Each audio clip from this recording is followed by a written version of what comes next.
Bonjour à tous. Alors, on se fait le petit brief d'avant-match de Tremblay. Tout de suite, on se fait un petit retour sur le match de Montpellier qui a eu lieu jeudi soir à Montpellier. Une défaite assez lourde de 8 buts qui ne reflète pas la première mi-temps. La première mi-temps était assez bonne.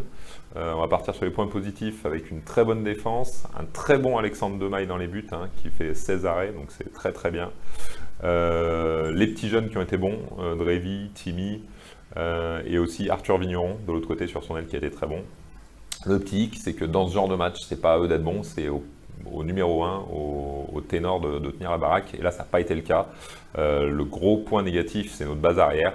On est à 3 sur 18 au tir et une base arrière qui a été carrément aphone sur le match. Donc ça, c'était pas bon. On va passer sur le match de Tremblay, toujours absent Baraché qui sera en reprise la semaine prochaine en sortie de Covid, et Alexandru Chimikou avec son problème de coude qui reviendra, on l'a dit, début février. Voilà. Le gros avantage du calendrier, c'est que là, on est obligé d'enchaîner. Donc enchaîner, ça permet d'oublier. Donc contre Tremblay, il faut vite oublier la défaite, repartir, retravailler et tout de suite gagner le match. C'est un match qui va être primordial. Au niveau du classement, Tremblay, ils sont tout en bas. Ils sont derniers avec 1 point en 5 journées. Nous, on est 8e avec 4 points en 6 journées.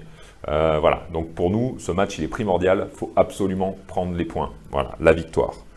Je ne vous cache pas que c'est un peu compliqué en ce moment entre les matchs à huis clos, les déplacements qui sont très compliqués parce que tout est un peu fermé, les hôtels, les compagnies aériennes viennent de nous annuler nos 2 vols qui étaient prévus, on devait faire l'aller-retour dans la journée, les 2 vols sont annulés, donc on a pris un autre avion, on part plus tôt, très tôt le matin, à 6 h du matin, et on va revenir lundi en fin d'après-midi au lieu de revenir dimanche soir.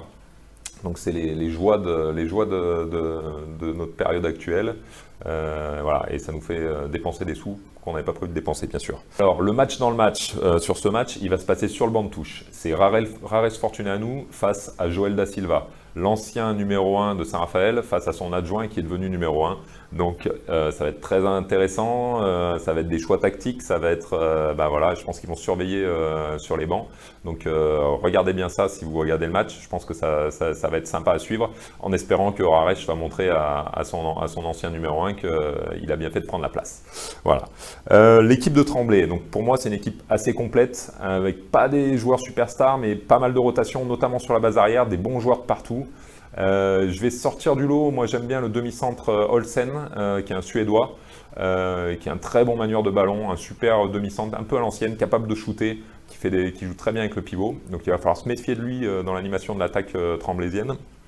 Et après, eux, ils ont 2 flèches sur les ailes, et je vais sortir le petit Moquet qui vient d'arriver de Créteil, et qui est un très bon joueur, un jeune joueur à l'aile gauche. Voilà.